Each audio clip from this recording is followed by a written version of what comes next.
Welcome to the Algo Trading Strategies channel, and in today's video we are going to explore a strategy based on the Choppiness Index plus a simple moving average that we are going to use also in the strategies rules. So the Choppiness Index, what is it? Actually, the Choppiness Index is properly named because it shows when the price is ranging. When the Choppiness Index is low, it shows that the market is trending. So here we are multiple peaks below the threshold of 38 or so for the Choppiness Index in blue that you can see at the bottom of the chart. You can see the value here also.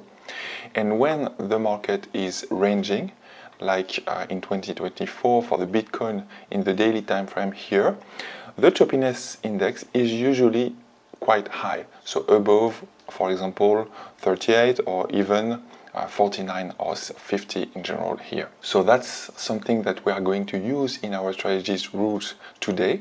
So if you don't know already, the goal of this channel is to find technical indicators based strategies that we can trade in an automated fashion, and the goal of course is to grow an account with as few as possible drawdowns. And to do that we use multiple strategies that I study on this channel, and I backtest them thoroughly on the premium member area especially. I select the best parameters, the best numerical parameters for each of these strategies, with the precaution of course of not doing overfitting. We don't want overfitted strategies, and by trading a portfolio of uncorrelated strategies as much as possible, we are usually able to get quite pretty equity curves in the backtests and also in forward testing.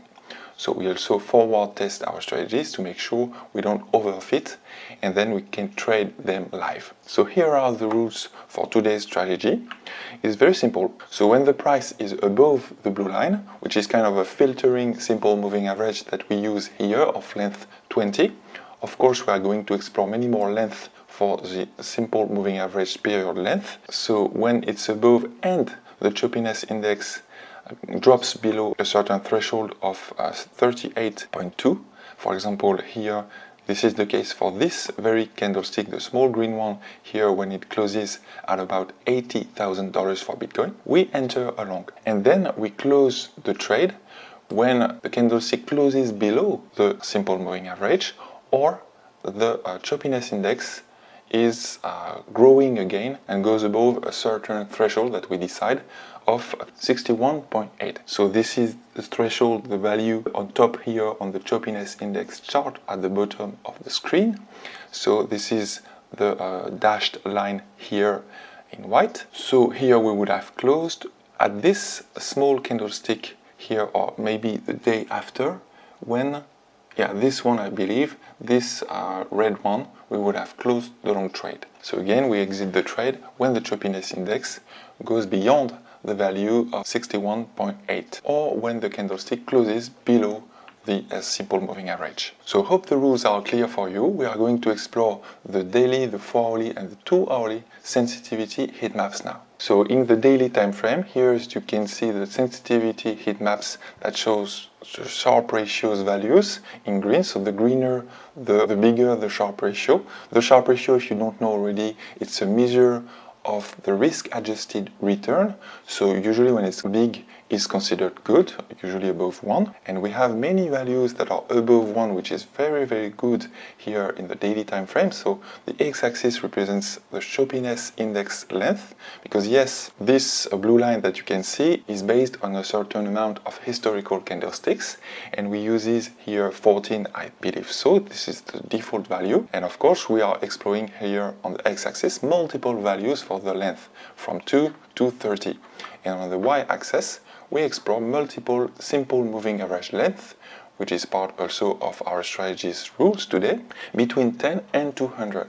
So you can see that the best Sharpe ratios are maybe all over the place here, but the greener ones are in the middle of the chart for a length of 18 maybe, and we could choose pretty much any simple moving average length that we want. So let's look at the return multipliers to decide. Here's the heat map for the return multipliers, as you can see. So this is essentially the return over the whole backtest here, not expressed in percent, but expressed as a return x, an x multiplier. For example, for a starting capital of $1,000, you would end up having, for example, for this green cells for the length of 18 for the choppiness index length and a simple moving average of length 130, you would end up having a capital of maybe something like $40,000 at the end. So a very big X for your account. This is very interesting, of course, because the risk adjusted metric, the Sharpe ratio, is very good. It's better overall than Bitcoin hodling, and that's why I'm studying all these strategies. It's better than simply hodling Bitcoin. Of course, you can have a core part of your portfolio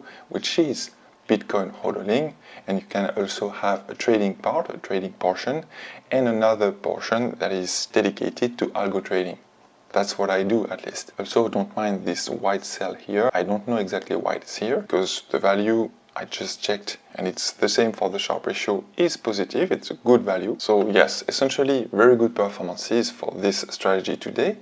The daily time frame, the only problem, and it's typically the case for the daily time frame for the strategies that I use, the number of trades is not enough. It's usually around 20 or 30, and I want more trades than that to ensure that I use statistically significant, at least, strategies. So I want, usually, that's the threshold that I have for myself, more than 100 trades. Let's look at the 4-hourly. So here's the 4-hourly Sharpe ratios, still the same x-axis, the choppiness index length, and the y-axis, the simple moving average length. You can see here that the best performances are reached for length of about 20 or so for the choppiness index, and you could use pretty much any simple moving average length, but of course the consequence of that is the bigger the simple moving average length, the less trades you will get, of course. Also, it's correlated with the choppiness index length. When it's too big, you will have less trades.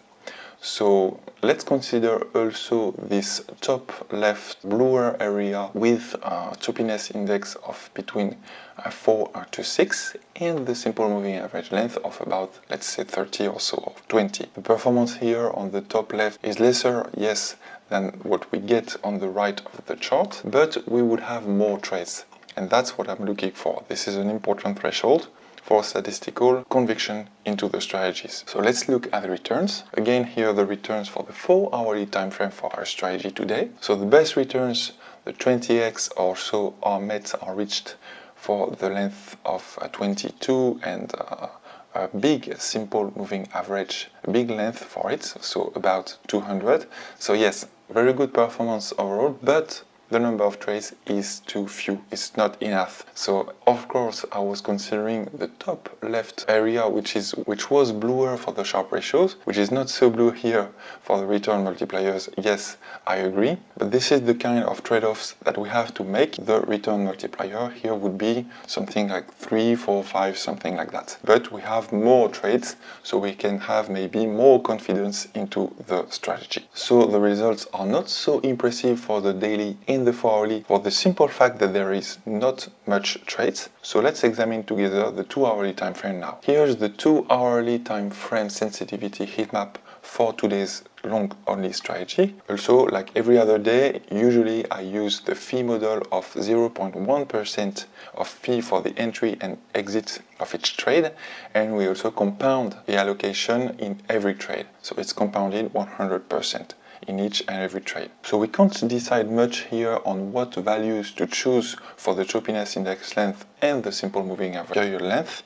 So let's look at the returns. Here's the sensitivity heat map for the return multipliers, and the best ones so far are hit for a choppiness index of about 30 and a big simple moving average length of about 200, so the bottom right of the chart. And yes, I think it would be worth it to explore more values for the choppiness index that are beyond 30, so 35, 40, and so on. We have also a rosier area for a choppiness index of 12 and a simple moving average of about 40 or 50 or so. So that very rose cell here. So of course, now you know that the main advantage of exploring the 2-hourly version of our strategy is simply the fact that we have more trades. Here is finally an example of a 2-hourly backtest. You can see the equity curve starting at a capital of $1,000 and ending at a capital of more than $6,000 over the whole backtest here. So this is in 2 hours, and that shows a sell that is around here with a choppiness index of 14 and a simple moving average of 50. So this sell here, the annualized Sharpe ratio is above 1, it's 1.13, so not so bad. And the number of trades, that's what I'm looking for, is more than 100. It's actually 275, so not too bad as well. As you can see, the equity curve is quite impressive overall. So this is typically a strategy that I would like to use in my portfolio of strategies. So yeah, this is essentially it, guys. Hope you had some good value in this video. You now know a strategy using the Choppiness Index as well as a filter. Yes, it acts as kind of a filter, the simple moving average, to open and also to close the trades. So please hit the like button if you like the video, and also subscribe to the channel if you are new to it and you want to hear from me to see more backtests in the future videos that I make. Bye bye.